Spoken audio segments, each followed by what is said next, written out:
नमस्कार. सर्वप्रथम सर्वांना शुभप्रभात. सर्वांचे सहर्ष स्वागत. सध्या सोयाबीनला बाजारभाव कसे पाहिजे, बाजारभाव वाढले पाहिजे का?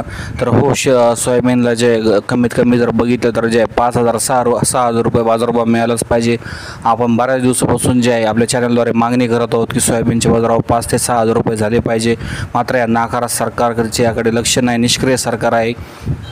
एकंदरीत जर बघितलं तर ज्या राज्यामध्ये आज विविध बाजार समित्या ते स्थानिक व्यापाऱ्यांकडे बघितलं तर नगर जिल्ह्यामध्ये जे कमीत कमी 3,750, सरासरी 4,100 तर जास्तीत जास्त 4,400 रुपये बाजारभाव नगर जिल्ह्यामध्ये आहे. यानंतर जर बघितलं तर नाशिक जिल्ह्यामध्ये कमीत कमी 3,850, सरासरी 4,100 रुपये तर जास्तीत जास्त 4,450 रुपये तर एखाद्या वाखलाला 4,500 रुपयापर्यंत सुद्धा बाजारभाव या ठिकाणी पाहायला मिळत आहे. मात्र बाजारभाव जे आहे कमीत कमी 5,000-6,000 रुपये झाले पाहिजे तर जे शेतकऱ्यांना फायदा होईल, उत्पादन खर्च निघणे या ठिकाणी शक्य होईल. सध्या मात्र जे आहे मोठी उंची या ठिकाणी झालेली आहे, मोठ्या प्रमाणात जे नुकसान या ठिकाणी होत आहे.